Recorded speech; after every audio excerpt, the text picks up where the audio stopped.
Welcome back.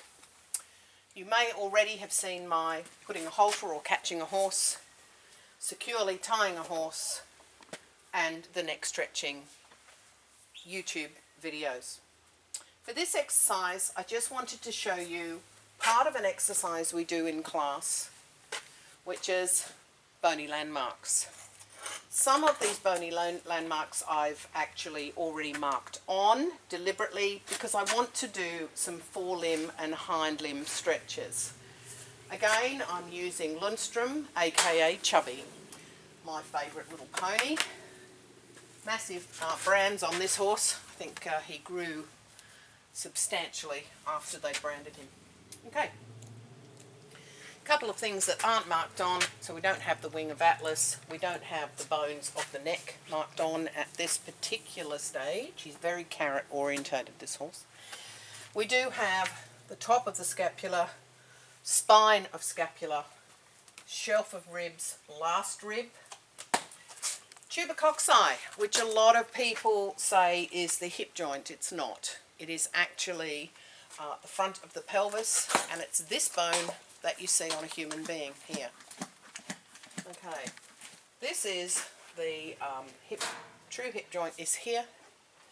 On the top, I don't know if my cameraman can get up there, we've marked the two sacral tuberosities. They're the 2 points at the top of the pelvis. And at the back here, the ischiatic tuberosity, which is the seat bone of the horse, just here. For this exercise, I want to do a hind limb stretch for the hamstring. This point here is your stifle. When moving around a horse, even one you know, you should have the greatest respect that they can kill you with one kick. And he's just doing a few little more stretches because he's a bit itchy. Okay. Alright, so for this exercise we want him standing on all four limbs. We'd like him to be square. Good boy. So if I'm stretching this part of the hind limb, so hamstrings, in my own way, if I was stretching, I'd probably put my limb forward and stretch back as far as I can, yeah? Or put my limb up on top of the other one and stretch and lean forward. Again, hamstring. So with this horse, we can't ask him to sit down, okay?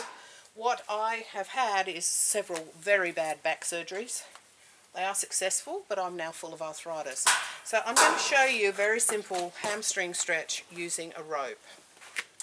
Make sure the lead rope or polo fleece bandage is quite long and will not break. Okay. Again, the horse needs to become accustomed to ropes. Alright, there's no point in coming up to a horse and tying its leg as far as it's concerned and it's being restrained, and the poor horse thinking, oh my goodness, I'm going to be caught in a fence.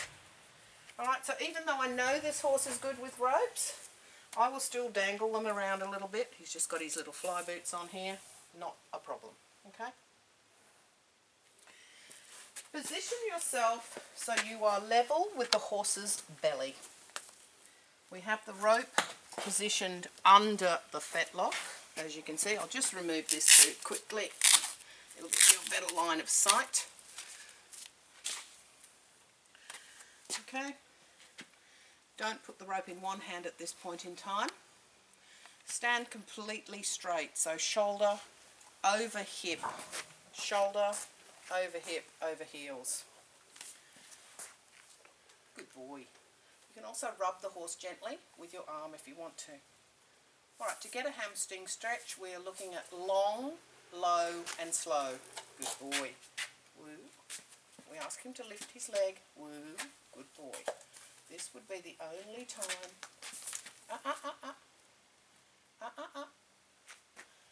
Oh, good boy. Long, low and slow. Alright, this exercise hasn't been done on this horse for probably about 6 months, to be quite honest. Okay, if he wants to put his leg down, let him.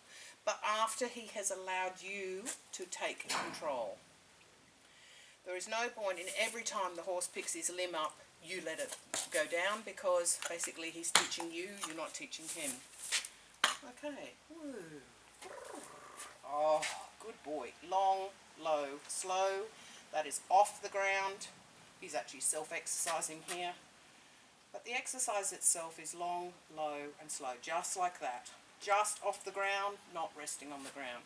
When the horse wants the limb back, let him have it. Okay, this is the other way of doing it without a rope.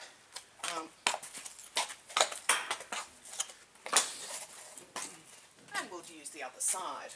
Okay. Yeah, I'll just move him so he's nearly square. Remove the boot again. Alright, so imagine we want to stretch biceps femoris and the hamstring all the way down, okay? When I'm massaging or when I'm instructing people to massage, I always say touch your horse in the area you're going to stretch. Makes more sense. If I was patting him here and suddenly walked up and moved his front shoulder, he might get a shock. If I'm just touching him, this is an effleurage movement, just a reassuring type movement all the way through, cross tensor fascia latae here, down over the superficial glutes and down over the hamstring. This is my hand in a safety position so that if the horse decides to do a belly kick on a fly, I can drive my hand in as hard as possible and also will actually feel before the horse moves that limb because he has to contract that area. Okay, so this is the way it is taught normally. Bending over, again, not a great position. Asking the horse to lift the limb. Yep. Holding, again, bad to the back. And then taking forward gently. Woo, and stretching towards the floor. Yeah, good boy. Again, you need good control of the horse's limb. In this exercise, I would definitely say to someone, put a helmet on, because you are down low, a lot of strain on the lower back. I prefer to use, as I said, a lead rope, and I will just get a polo bandage. You'll notice that I'm fairly organised in my barn. I like things at my fingertips. Okay, good boy jobs. And again, introduce him to the bandage, yeah? This one's going to be fairly stretchy.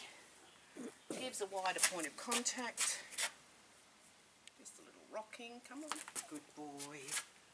Ah, woo, woo, and scratch like Mummy does. Oh, good boy. Alright, takes a little bit of control, takes a while. Sometimes with your hands you can actually almost go beyond the point of comfort for the horse. So you need to be very conscious of how far would that limb travel normally. What is that angle of pelvis that you're working with? If a horse is extremely upright in the pelvis, the limb can go further forward because they're in that position, and hence, yeah, the limb can go forward. If you're in that position, so a very upright pelvis, coming backwards is quite difficult. Whereas an upright pelvis or a posterior tilting pelvis, as I'm in now, very easy for a limb to go back, very hard for a limb to come forward. I hope you found this really interesting. This has been a passion of mine for many, many, many years. And I'm sure the more you learn, the more humble you will be in your knowledge, but the happier you and your horse will be as a unit together. Thank you very much.